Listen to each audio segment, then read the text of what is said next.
Musical Talk, the UK's independent musical theatre podcast.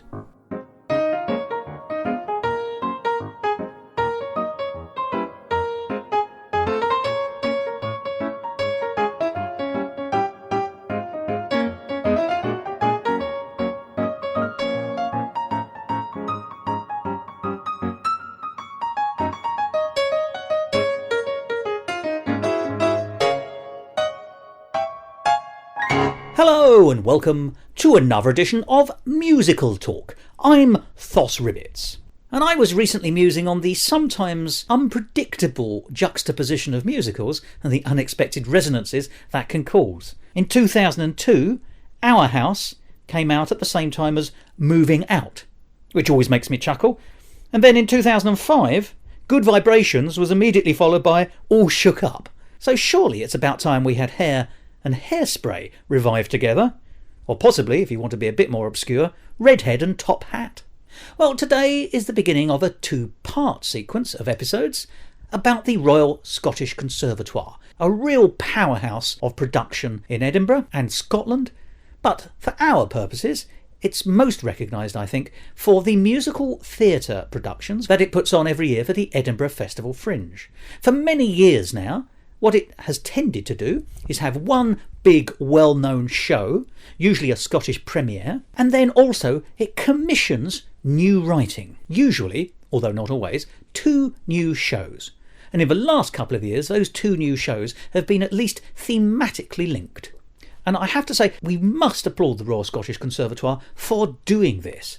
It's wonderful that a professional organisation is commissioning composers from across the world, including in Britain. Last year one of them was the marvellous Finn Anderson, to create new musicals for the theatre-going public. And what's great is that they generally sell out as well. It just goes to show there is an appetite for new professional writing. And of course, as the Royal Scottish Conservatoire uses all 3 of these shows, the headliner plus the 2 new writing, as a way of showcasing their student actors, as a passing out ceremony if you like, it's also a chance to see the stars of tomorrow. Well, in this week's episode and next week's, we're going to be looking at the 3 shows which the Royal Scottish Conservatoire treated us to at the Edinburgh Festival Fringe in 2018. And they were Dirty Rotten Scoundrels, and also the 2 linked pieces of new writing called Legacy, A Mother's Song, and Legacy, Book of Names. Each of those shows had something special, and in these 2 episodes we'll be trying to work out in detail what that was. So this week, join me and Michael Gordon Shapiro in a conversation about those 3 shows, which between us we saw either together or apart.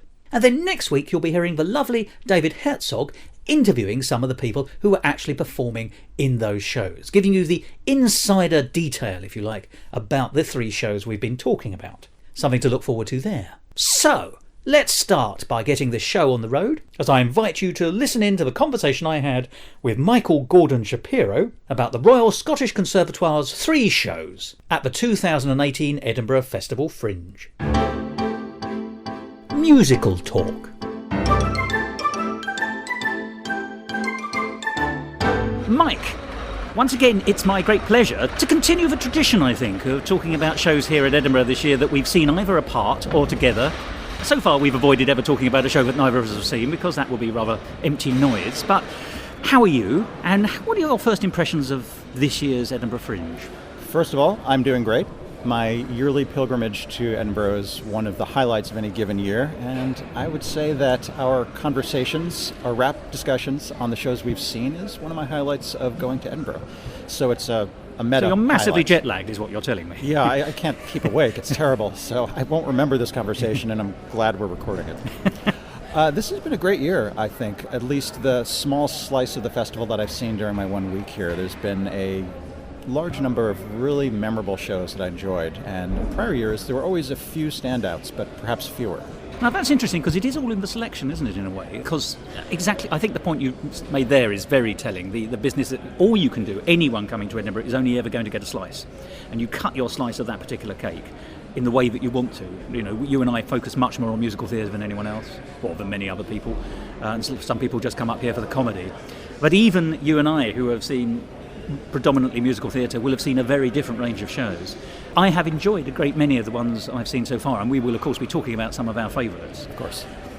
But I've also seen a few duffers, which shall not be mentioned, but I just want the public to know that duffers are out there. I mean, I am a duffer, so I can spot one when I see one. But is duffer a British word for bad thing in some way? Okay. Yes.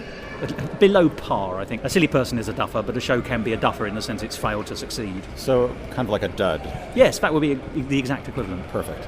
However, there's one organisation which does something I think very impressive every year. That's the Royal Conservatoire of Scotland. It picks a mainstream show as its big performance production for its outgoing students, but it also commissions 2 new pieces of writing every year.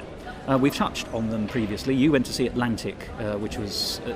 Atlantic, a Scottish story specifically. That's right. There were 2 linked new writing shows last year, as is indeed the case this year with Legacy. So there's 2 Legacy shows, plus Dirty Rotten Scoundrels.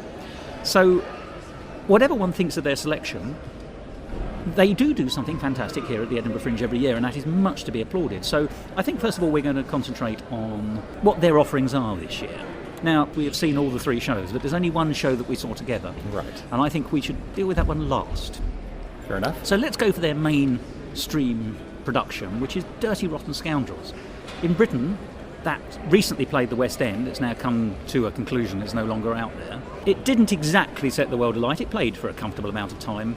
And it was very much promoted as a star vehicle in this country. It saw the reintroduction to the West End of Robert Lindsay in a musical role. He's been an actor and a comedian for many years and started on the stage, but hasn't done a great deal of musical theatre for a long time. And he did his stint in that. I must say I wasn't in any way interested by that, so I was quite surprised that the Royal Conservatoire chose to pick Dirty Rotten Scoundrels as its show. And I know that you have views on it as a piece, not this production of it. Correct. But as a piece of writing, as a narrative. It has, in your view, some weaknesses. I'm going to lay my stall out first, if I may. Please I've do. seen it, and what I would say about the Royal Conservatoire's production of it is that it is beautifully cast. In fact, the chap playing the Michael Caine role from the film, because it's a 1980s film originally, is marvellously cast in that role. He's obviously playing older than he is, but he plays it with great distinction, and funnily enough, his name is Derek Dishington, which I think is a name to conjure with in all circumstances. Possibly a name to remember as well, because he really impressed me in this. And he may not want me to say this, but he played that central character in the style of Terry Jones in his heyday from Monty Python. Really? Yes, and it worked perfectly. It was a very confident Terry Jones-esque character. Including the voice, the kind of exaggerated... Well, I don't think he was playing it as Terry Jones, but I think his natural position for that slightly middle-aged character, confident middle-aged character, was Terry Jonesian. And it's the best period to remember is Terry Jones with his moustache, because he played it with a moustache. So I was getting lots of physical resonances and lots of performance resonances. As I say, whether that's deliberate, I wouldn't like to say. But it worked. It fitted the character beautifully. In a way, funnily enough, I can't imagine Robert Lindsay succeeding. Because you either like Robert Lindsay's sort of characters or you don't. He often plays the kind of frustrated characters. And I can't see that. Obviously, he is actually a good actor, so he probably did play it very differently, and I didn't see him, so I shouldn't judge. But I wasn't drawn to seeing the show for its star vehicle qualities, but when I saw it here in Edinburgh, I was very impressed by the performances I saw.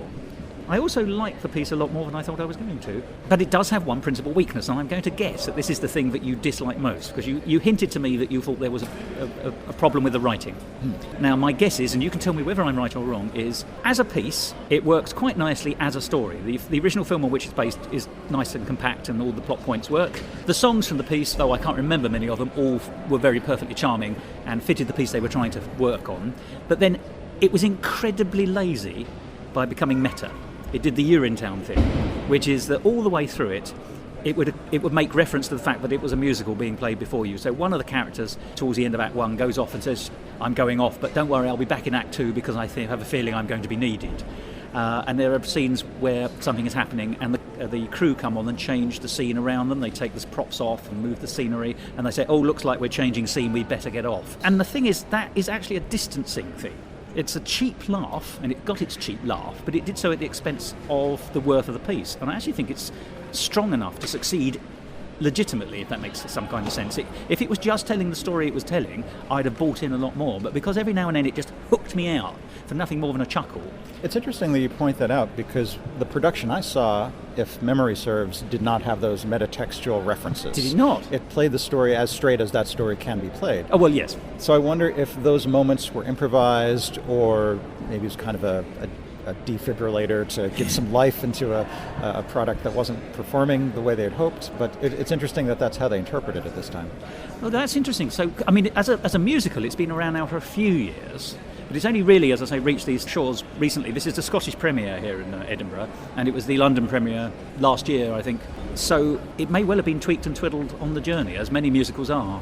Young Frankenstein, I believe, was tweaked beyond its original conception quite considerably for the West End when that came over. And Addams Family was substantially rewritten between its US and UK incarnations as well. Well, that's a pity. What a waste of time that was. No comment there, but yeah. But what's your view? Because let's talk about it as a narrative. Sure. I mean, can I quote you? If you remember what I said better than I did, please do. You said it was a good example on how not to write a narrative. Yeah, that seems to resonate. So that, first of all, I haven't seen this particular Edinburgh production, and everything I've seen by the Scottish Conservatoire has been great, so I'm sure the performance was top-notch. Oh, yeah, it absolutely was. And I'm sure they sung their hearts out, and I'm sure they brought a lot of comic talent, so I'm strictly criticizing the material itself. As am I, in fact. Fair. And I'm also criticizing the version that I've seen. It may have been subsequently improved. The movie on which this is based is one of my favorite films. I absolutely love it. I think the dynamic between Michael Caine and Steve Martin is priceless and is hysterical. The problem I have with it comes with the translation of this particular story into musical theater form. And I'm a deep believer that songs in musicals, in order to work, have to be sincere. Whatever's going on, it has to reflect the actual values and desires of the character, whether those desires and values be positive or delusional. Whereas in this show, almost every song is a lie. Every song is a character pretending to do something or to want something or to be someone who they're not. So the only meaning of the song is the fact that one character is trying to pull the wool over somebody else's eyes. If I'm remembering, Freddie has a song where he's talking about his military problems. I forget if that's in song or that's part of the narrative, but at every step of the game where the two tricksters are trying to pull something over on the apparent heiress that they're apparently trying to dupe, they're assuming some role and they're singing in that role. So it's all pretend, and there are no stakes in the song, and the only purpose behind it is the hope that the intended victim will believe the contents of the song, but we know it's fake. There is one really melodramatic moment where the Steve Martin character is pretending to be able to walk again, and there's this huge musical flourish, but that's a lie too, because we know he actually can walk. So how are we supposed to get caught up into this musically? The one song I really like in this show is the final one, because that's when however many scoundrels there are celebrating the successful dupe. They're actually reflecting on what they've done. And that moment is sincere, and it's a lot of fun, and it's a great close to the show, and I really enjoyed that. But everything before that is this kind of semi-sincere musical posturing, and for that reason, I don't think it works as a musical. Now, that's very interesting, because that didn't bother me nearly so much. Because the basic plot point is there are ostensibly two scoundrels, con men. Yeah. That's exactly what they are. Yeah, they're con artists who have an uneasy friendship rivalry with each other, and then they make a bet, as you say, about an heiress and who can hoodwink her in a particular way, and they sort of outdo each other in their scoundrelity. There's a new word that I shan't be using again, nor will anyone else. And that's the fun, isn't it? It's how they top each other and try and bring each other down and outthink each other, and it's helped by the fact that they seem quite friendly. If they hated each other, it would be a horrible film. It's the fact that there's a kind of friendly rivalry, which I think makes the thing. So there is that's the emotional connection, I think. It's a very odd film in that sense, because whilst there is a bit of romance weaved in here and there, it is, as you say, fake romance. It's not really about romance at all. And indeed, no one gets the girl. I hope I'm not ruining anything there. But what it is, it's a buddy movie in an odd way. And therefore, I think the rules are you could argue that the rules can be slightly different, I think, because it's about friendship. And certainly, I must say, I'm sure it's true culturally in America, but certainly in Britain, if you like someone, you generally are rude to them, or you trick them, or you tell them they're an idiot. It's joshing and banter is what makes a friendship in this country. The more you like someone, the ruder you are to them. unless you really don't like them, and then you are rude to them, but in a sincere way. And so, actually, funny enough, watching it seemed very natural to me to watch two people. Bearing in mind, one of the characters is British, or at least is played British.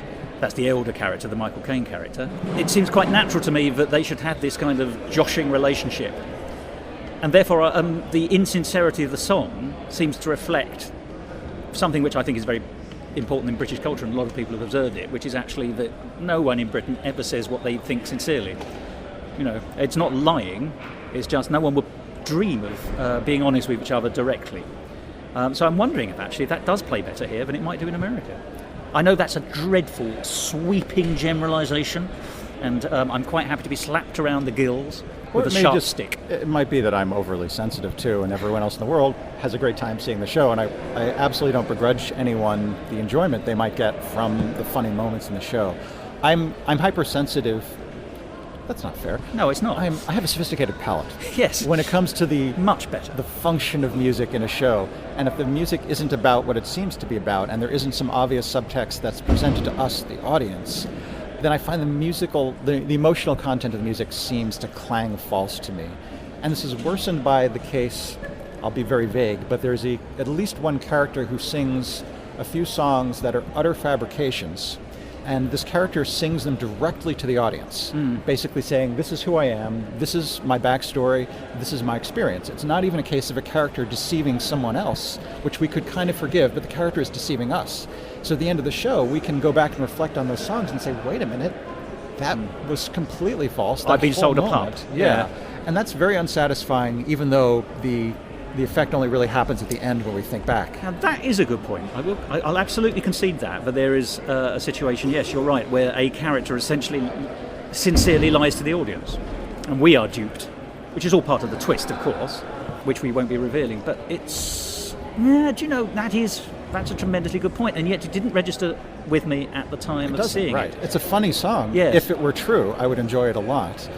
But and an art to doing that, I think, is coming up with a song that's so vague, or it's deliberately vague in some way that we can enjoy the apparent meaning, and then afterwards, we like for example, Somewhere Green in Little Shop has multiple meanings. That's not a case of deception, but at least it's a case where the reprise has a new meaning, and we can say, oh, that's interesting. I've overlaid my new level of understanding upon that. So I think there is some way to accomplish this lyrically, but deceiving us like that feels like a betrayal. Yes, I'm going to have to go off and do some more thinking about that, because you have raised a very interesting point. You know, it's like a detective novel in that sense. We all know that the biggest sin a detective novel can ever have is to have either a detective come in on the last page who's not been in the book so far to reveal all, or worse yet, discover that the person who did the crime is someone who's not been in the book until now, you know, the mysterious X who's not even been hinted at. It's not playing fair with the audience, and I suppose there is that.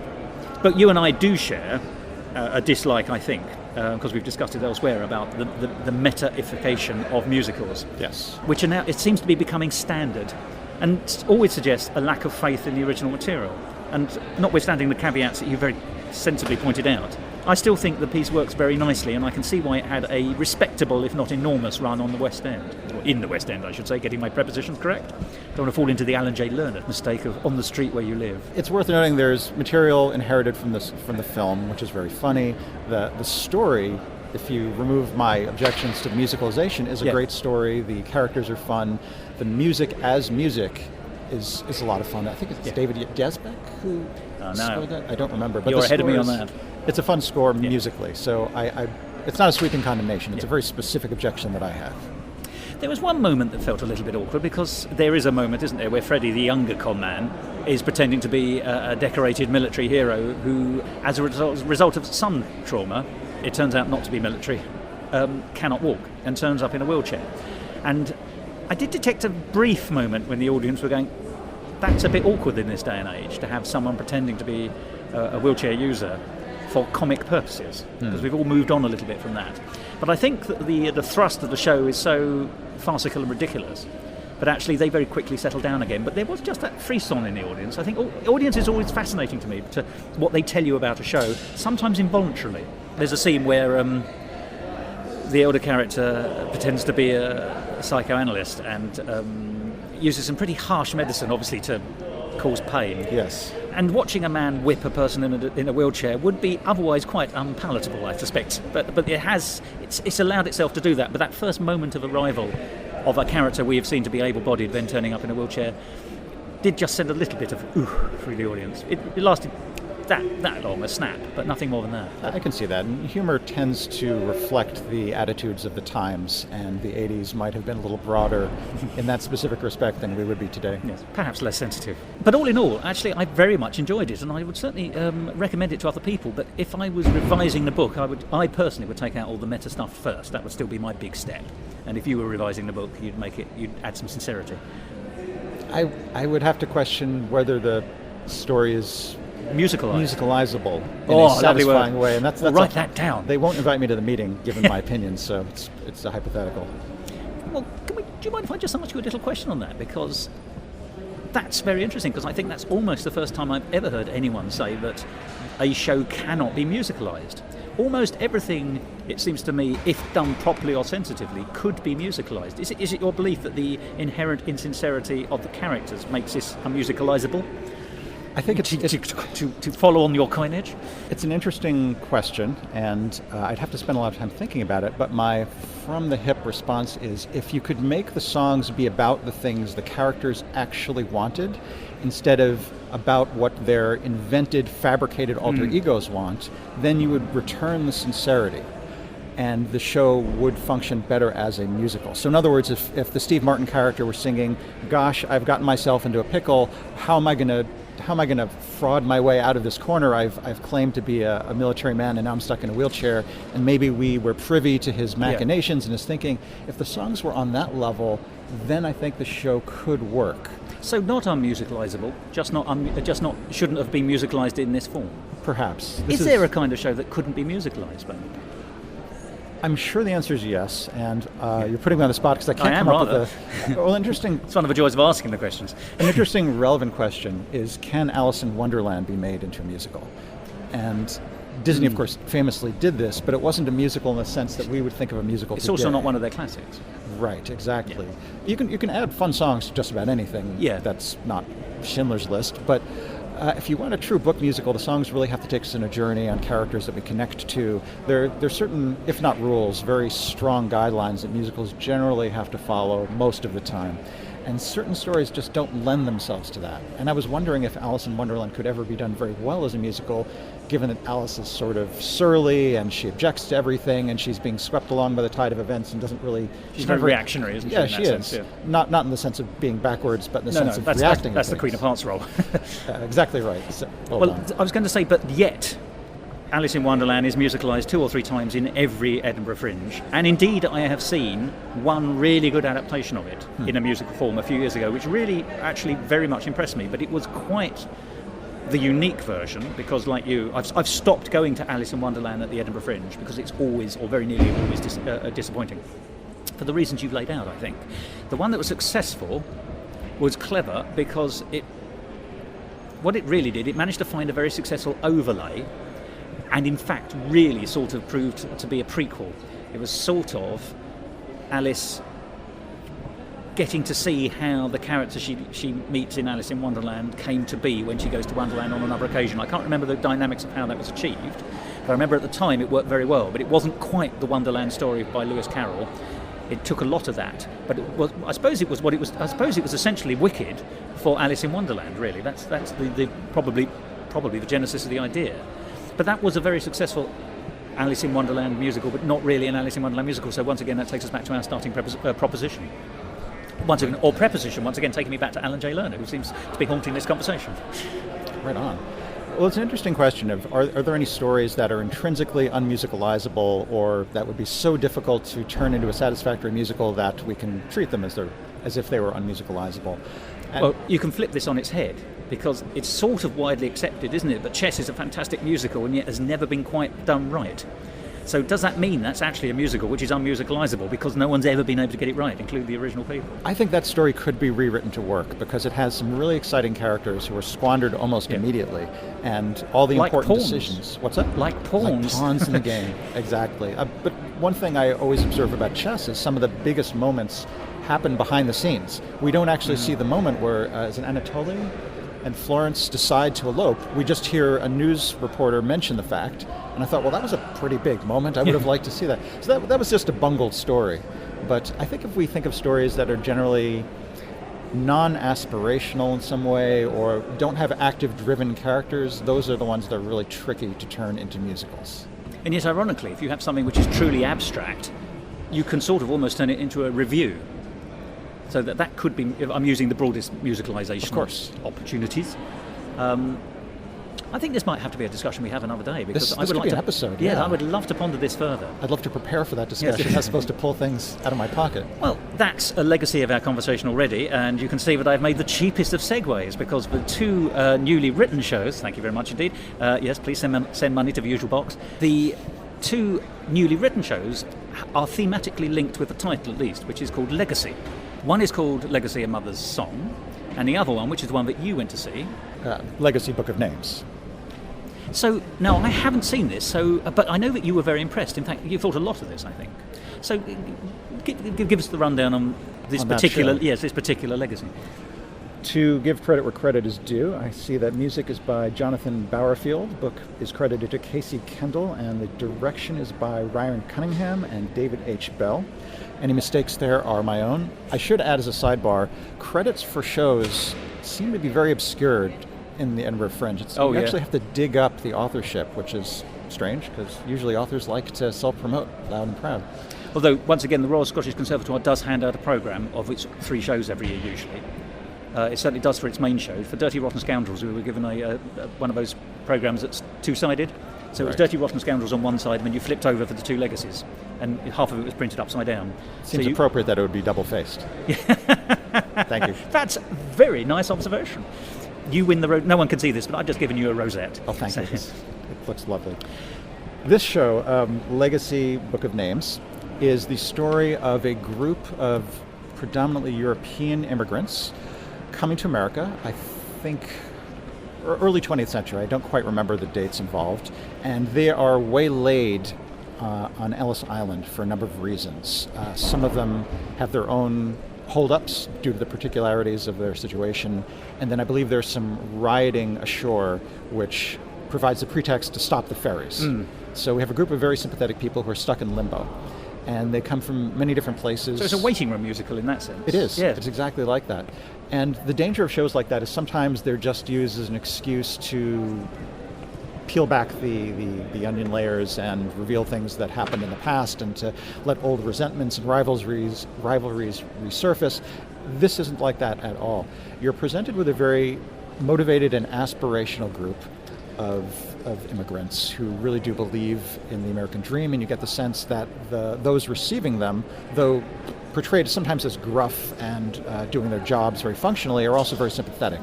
So it's a fairly benevolent worldview to begin with, despite all the troubles that people face. And it's very interesting to see the particular struggles that are involved in the cases of the immigrants, which seem very true to life, very drawn from anecdotes perhaps or accounts. Can I ask, are they all from one country, or are they immigrants from all over? All over Europe. So it's not just Scotland or Ireland or... Correct. There's a Greek woman, an elderly woman, who in the tumult of the filing process is separated from her son, who is serving as her translator, so that she is isolated and unable to communicate, and apparently the dialect of Greek she's speaking is a little obscure, so the Ellis Island translators can't speak to her. And she is deemed to be senile, which is apparently cause to delay the immigration process, and she's sent to essentially the psych ward. And she's isolated and miserable, so that's her particular difficulty. And in another case, you have a couple, I don't remember where they're from, somewhere in Eastern Europe, I believe, but in the medical exam, the husband is discovered to have a lump on his wrist. Oh, right. And it's not clear whether that's just a cyst or it could be something far more ominous, but this is also a hold-up for him, and by extension by his wife, because they really wanted to come together. So each focused immigrant has a difficulty. In the foreground is a pair of British immigrants, a plucky young man from Ireland and a woman from Scotland, I believe. And she runs into some troubles immediately in that she has no money, and apparently if you'd like to get ashore quickly, it's good to show some cash that will be perceived to be contributing to the economy. And she had no idea. he comes up with a clever scheme. This is as spoiler as I'll get. But he shows his own, he's got a 10-pound note. He shows it to the Ellis Island administrator as evidence of financial security, and they stamp him along the forwards. And then he cleverly slips it to the Scottish girl, and she's able to use that as her own evidence. So that's a fun moment because it shows the Irish lad to be resourceful and quick thinking and compassionate, and we suspect he probably has romantic motivations. Surprise, surprise. It's an interesting little moment of problem solving that feels, again, very drawn from research. Someone had to know how the real issues that people were facing. So you're drawn to the problem solving of a group of immigrants, and there's often a lot of compassion and a lot of sharing of resources and kindness. And it's a very touching story for that moment. The score is lovely. It's folk-inspired, though not strictly a folk score. It's grander than you would think of for folk music. It's sweeping. It's lush. I have a lot of admiration for the music. And just big picture-wise, the second I sat down and the first number started, I was in love with the show. I understood where it was going, and I was really eager to see how it carried to the finish. So high marks for yet another product of the collaboration of Northwestern University and the Scottish Royal Conservatoire. Yes, because I think we haven't touched upon that properly, have we? But it's not just the conservatoire working on its own. Exactly right. I don't quite remember the nature of the interaction. Other than that, there are pairs of shows that are thematically linked. They're not properly interrelated. You can see either of them without seeing the other, but they have something in common. And as with last year, there's a kind of transatlantic theme to the stories. So it's about aspirationally changing shores or wanting to go from one end of the pond to the other. I'm going to ask you a question just to preempt something that might be coming up later, but when we talk about the other legacy show, A Mother's Song, it's a multi-generational thing for the same family, and that family changes country several times. And we know that they moved from Ireland to America, at least at some phase between the 18th century and presumably the 21st century, probably the 20th century.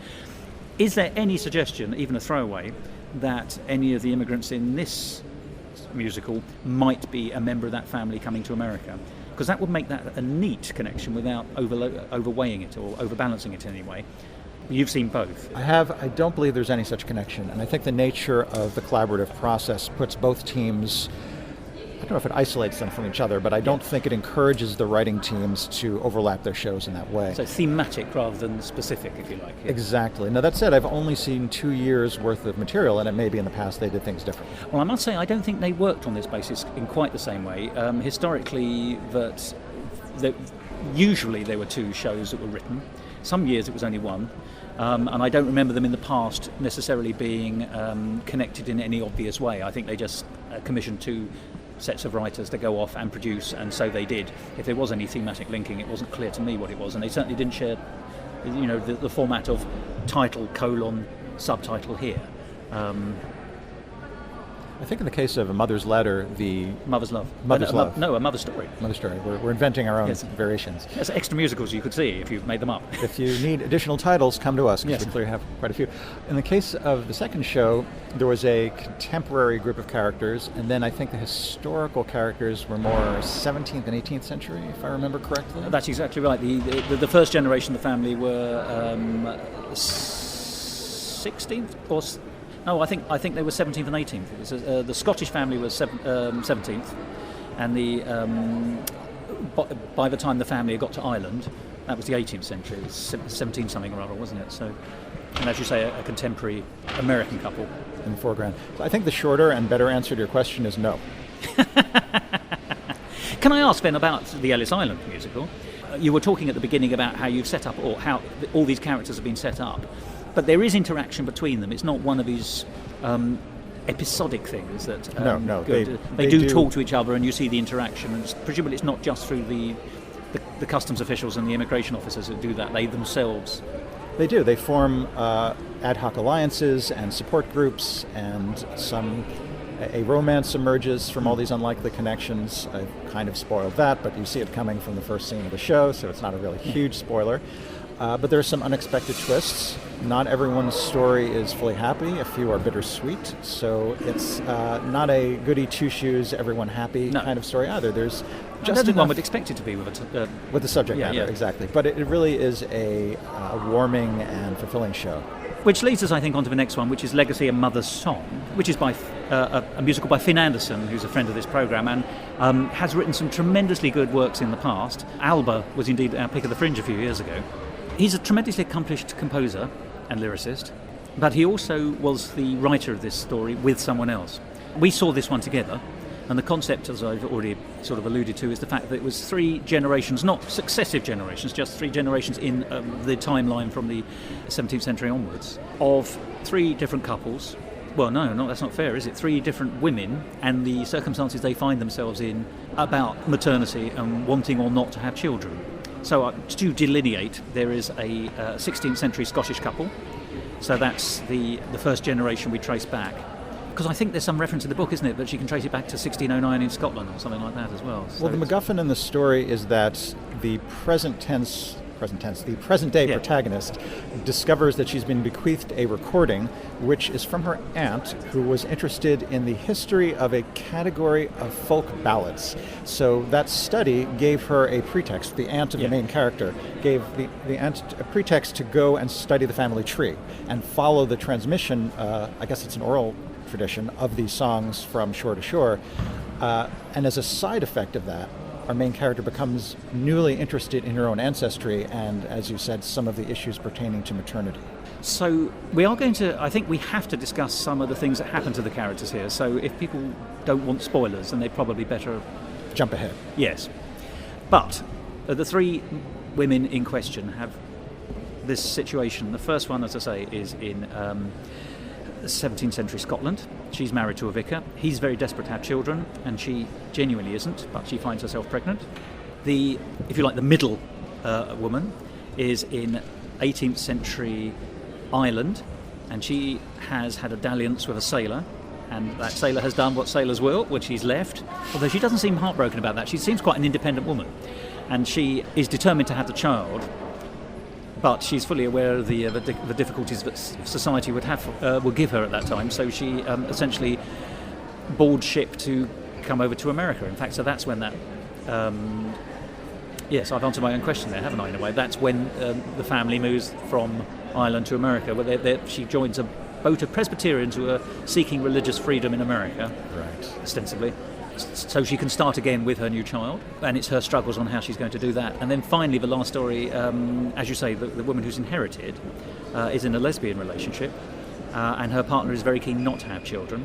And she concludes that actually, seemingly as a result of being possibly overwhelmed by the lineage from which she comes and the importance of continuing it, but anyway, for whatever reason, it's absolutely clear. There's a little bit of a volte-face here, that she decides that she does want children, having decided previously that she didn't. And that puts a certain strain on that relationship. So you've got 3 different women in 3 different circumstances, one not wanting a child, one wanting a child but finding herself outside of society for it, and one changing her mind. Changing her mind, exactly. Let's talk about the positives here. The music is beautifully integrated, it's very pleasing to the ear, it's very folk-based, but every piece of music seemed to me to fit. And it was not an overlay, it was an underlay of the plot. So I felt that it helped support what was going on narratively, even though there is an element of episodic narrative storytelling in the piece. But it did provide continuity. Yes, exactly what it did, in a way that might not have been obviously there.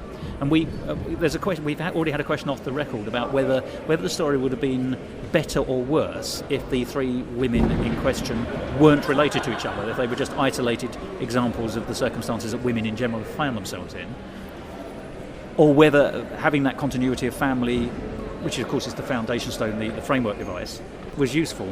The problem with it, from my view, is that it gave us a few handbrake turns in terms of character motivation. I say at the final, the contemporary woman wanting to have a child, seemingly on discovering her family history. I mean, that seems to be it. There may have been other factors, but they weren't factored in narratively. And there is a bigger issue which I would like to address when we get to the end of this discussion, sure. Which unfortunately I think drove a coach and horses through the narrative structure. There seemed to be a flaw in the storytelling which was quite difficult to hide. I've rabbited on a fair bit. What was your take on it? I mean, I enjoyed it.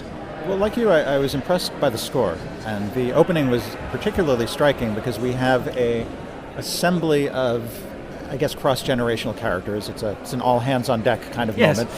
And the score starts with a hemiola rhythm of a kind of British folk flavor that is stomped and tapped and clapped. I think there's a percussionist with a cajon, which is a percussive box that's driving the rhythm. And everyone on stage is doing this rhythm as a counterpoint to the melody. And that's a real attention getter. That's a great way to open a score. It was striking, wasn't it? Yeah, literally. Well done. Yeah. Literally But we all sat up as well. You know, the audience went,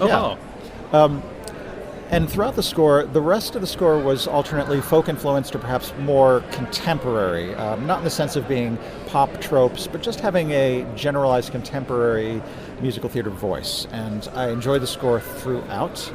There were some slice-of-life details I enjoyed. The interactions of the present-day couple were fleshed out with some details that were engaging and made some sympathy. Where it fell short for me was that there wasn't really a sense of a protagonist who had a drive or a mission or a need or purpose. There wasn't really someone I could root for. There wasn't a person I could get aboard with, except in the case of one of the secondary characters from the historical vignettes. But when I see a musical, I want to latch onto the protagonist and say, okay, I got it. She wants to do this. I'm all aboard that. I'm going to feel her highs and lows. I want to hear her songs because she wants that thing, whatever it is. And here we had a character who felt very much swept along by outside influences. She was kind of a passive character, yes, she was. And she read her family history, and therefore, as a result of that, came to a sweeping conclusion about her own life. She was ready to change her entire life, essentially threaten or compromise her romantic relationship, which seemed to have a commitment akin to marriage because they just bought a house together. They'd been in that house, I think, for 4 months, it was stated, wasn't it? Exactly. So it was a pretty big life change, and I didn't feel like it was motivated. I just felt like she was very passive, and she was subjecting herself to influence of her family tree's history, and I didn't buy it. I didn't buy that, basically. And that was underlined by the fact that also that she was seemingly estranged from most of her family. She didn't go to this beloved aunt's funeral 2 years ago. She hadn't even opened the box of belongings which had been bequeathed to her until 2 years later, and she had barely spoken to her brother. You know, the relationship with her brother, which was the only relationship she still seemed to have with any of her original family, seemed tenuous and strained. So she seemed like someone who'd stepped away from her family and then catapulted herself back into it. And it's not for me to say whether or not she made the right decision about her future life directions. But within the context of the piece, as described and shown to us, it looked exactly as you say. It looked like a passive person feeling a familial responsibility, which may not have necessarily come from the heart herself. You do see this, people marrying to continue the family name. As we were talking off the record recently, it usually happens for dynasties and royal families where there's a crown at stake. But then that's a great struggle. So I agree. Yeah, but there's a story in that. Exactly. But this wasn't that story. Right. There was a lot of material up front about this estranged present-day family relationship, which I think was just confusing because it didn't really have a lot to bear on the main decision made by the character. There was mention how she lugged this box of tape recordings with her for 2 years, so that suggests, okay, there's some kind of estrangement there, and that's an interesting story, but I didn't really feel connected to that either, and that didn't really seem to be relevant. That just seemed to be a kind of an opening pretext for the story. What I think, because it's quite difficult to work out what I think, well, let me ask you, what do you think the speech mark's point being made was? The fact that I can't answer that question well ties into where I think the show fell short. I didn't really connect to anybody's motivations, and I think the music tried to sweep that question under the rug a little bit. You know, when a character's making a big decision and you have a chorus singing that character's name at them, and it's made to seem like a big moment musically, if it's not a big moment from the standpoint of the logic of their decisions, it just rings a little hollow for me. So I don't really know. I feel like there was a theme, but there was no plot. Well, I think that's exactly right. I think it was trying to be illustrative in some sense, and it's all about the three couples. And I think it looked to me that the point trying to be made was that, and this is where the spoilers come in, the Scottish couple, she doesn't want a child, she finds she's with child, and then she goes to the local abortion house, shall we say. She is caught by her husband before the circumstances are carried through. and then confined in the truest sense of confined. She's locked up essentially, and then he decides to move away with her to Ireland, hence the first familial move, in order to avoid the shame of the vicar's wife having gone to the local abortionist. So it is the tragedy of a woman who, not wanting a child, having a child, and not being given the right to say whether or not that she, what to do with her own body, and that's a very contemporary issue, and that's that is a point that has legitimacy in the piece. The second one is a woman who wishes very strongly to be an independent mother. She is pregnant without a father or a husband, father of a child. He's a sailor, he's gone, but she's determined to have the child despite the fact that it means rejection by her family and her community. She is able to do what she wishes, which is to sort of start a new life in America, but through the courtesy of her friendly doctor, who supports her, and basically he looks after her until she's able to get on the boat, so that she doesn't, her family don't find out, or at least her mother doesn't find out. There is a weakness here. The mother knows that she's living with the doctor but never goes round. She just complains that she's been abandoned, and we never quite work out why the doctor is being so nice to her, because he doesn't just look after her while she's in Ireland. He also sets her up, as it were, to work as an assistant to a doctor friend that he has in Boston, I think it was, when she reaches the other side of the Atlantic. So she achieves what she wants, but she has to have male intervention at that point in history. But she's a very successful independent woman in that sense, as far as she's able to be within the confines of history. But also note that she doesn't really have agency, in the sense that she makes her decision, which we admire. We like to see her say, I'm going to America, I'm going to raise this child. It wasn't planned, but I'm taking ownership of that. And we do get aboard with that mission. But look at all the details of what happens next. She meets a doctor, and the doctor first is disparaging of her situation. Mm-hmm. She's trying to hide her pregnancy, and he susses it out. Yeah. And he says, well... Which is there for an inspection, which she needs to go abroad, and Exactly. she won't let him actually inspect it. So, yeah. And up until that moment, I'm bored with her struggle. She's got a real problem and a significant difficulty in trying to get to the new world and facing all these obstacles. But then what happens is kind of a deus ex machina, because the doctor pivots on a dime without any reason whatsoever, and he says, well, guess what? I'm going to help you. I'm going to set you up with a doctor friend in Boston. I'm going to train you to be a nurse. You're going to live here. I'm going to take care of you completely. Everything from this point forward is taken care of. And not only does that rob her of agency as a character, she no longer really has any struggles other than that of physical childbirth. I don't have any idea why the doctor did any of those things. No, and it wasn't explained in any way. Well, it was hinted at that he'd lost his own wife and child in her childbirth, and that, I suspect, is why he was feeling sympathetic. So it may have been an implementation of the story. Maybe if the doctor had paced back and forth and said, I feel a song coming, and kind of gave us some kind of musical monologue explaining why he was going to help her, then I would have bought that decision, even though she still would have been robbed of agency. But so I guess there's a double complaint here, is I really wanted to see her take command and be active in her fate, and at that point forward, she was the recipient of alms, and she, like the other character, just sat in the back seat and let the men do all the decision making. Although she seemed to be, it sounds dreadfully old-fashioned, but a plucky type. So, I mean, I felt very strongly for her, and I liked that character a great deal. But I agree with your interpretation. I will just say, by the way, culturally, for anyone who was stuck on the dime reference, that's turning on a sixpence. That's the traditional phrase here, I think. The exchange rate never makes us look good. Oh, it's all one-on-one about now, isn't it? I think the dollar and the pound. That's true. Which leads us on to the third couple, and I think in the progression which I think is trying to be suggested, we have a woman who is in a lesbian relationship to begin with, so she's already sort of bucking the norms. I use that in the broadest sense. She is ostensibly painted as a woman who has come to her own decision and hang the consequences, and that's exactly what, she has to live with the failure of her relationship. She keeps the house, so presumably she's now weighed down by a mortgage as well. But as we said, the reasons for it are not awfully clear. But she is shown, therefore, ultimately to be an independent woman who's able to be independent. And we see her moving on to how she's going to have some kind of child in a surrogate circumstance, one assumes. That's the progression I think is trying to be painted.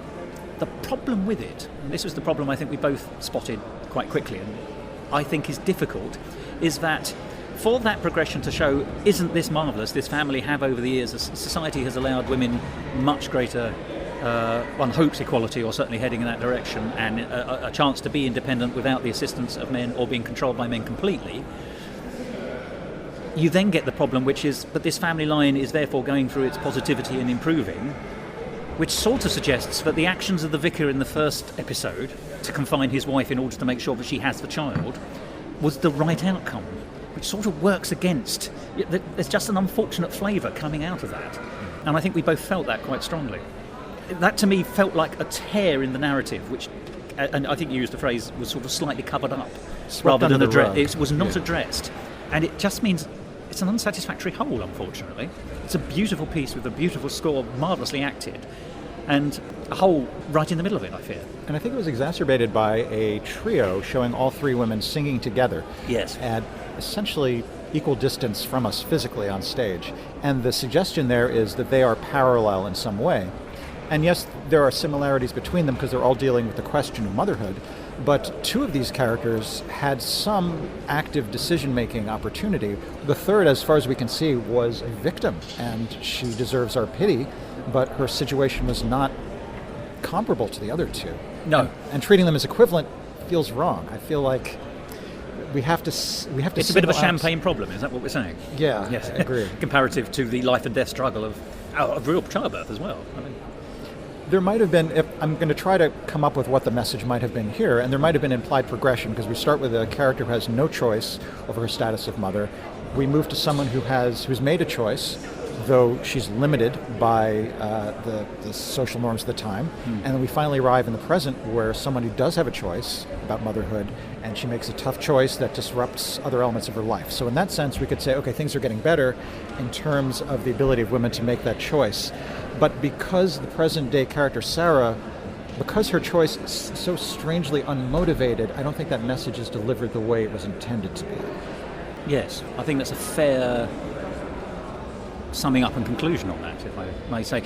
I mean, we have to make a caveat here that we are two men talking about a play which is essentially the struggle of women in society over 300 years and issues which are feminist. But we have to address it. It's an open show for everyone, and this is our interpretation of it. Other people will have different interpretations of it. So I think it's important for us just to caveat it by saying this is merely our view and the flavours that we got from a viewing, as we would have from any other show. It has a better feminist credential than Dirty Rotten Scoundrels. Although, ultimately, you could argue that there is a feminist element to that story. I would argue that Dirty Rotten Scoundrels has a better example of a female character acting with agency and coming out on top. So maybe that ended up being the prime choice in that respect. Who'd have thought the three could be thematically linked? That's true. I hadn't thought of that, but you're right. Well, thank you, Mike. That's been a very interesting interwoven conversation about three interwoven, if not necessarily obviously, shows which the Royal Conservatoire have put on. But I think, as always, and we have to finish where we started on this, which is the Conservatoire is entirely to be commended for its dedication to and promotion of new writing. I love the fact that there's collaborative efforts between it and Northwestern University. And it also, that it is bringing premieres of well-known shows to Edinburgh as well. So it deals with the mainstream, and it deals with the slightly more esoteric or sophisticated palette. And so I can only give the Royal Conservatoire my thumbs up in a place where it would be deemed to be positive rather than an uncomfortable sit-down. Absolutely. Thumbs up for the Gestalt. Well, thanks, Mike. I look forward to talking to you again about the offerings that Edinburgh had for us this year. Likewise. I will see you then.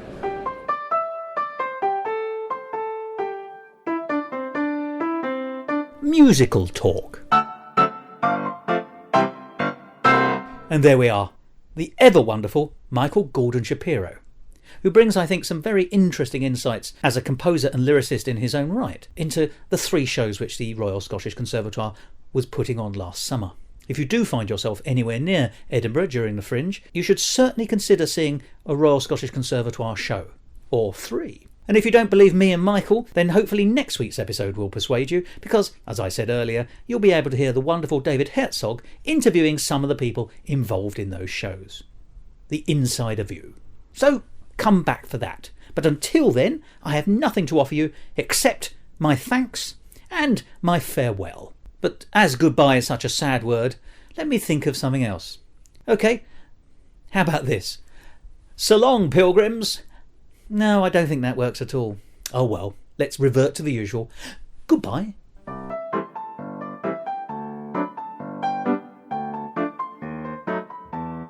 This episode of Musical Talk, edited by Thos Ribbits, and presented by Thos Ribbits and Michael Gordon Shapiro. Copyright Musical Talk 2019.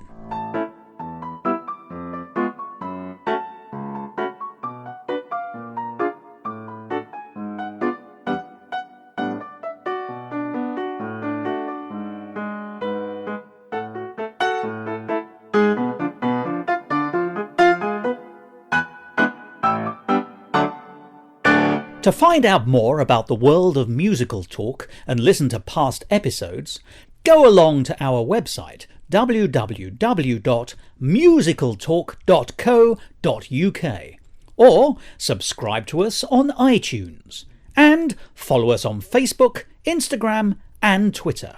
And if you want to follow me on Twitter, you can at Musical Talk Thos.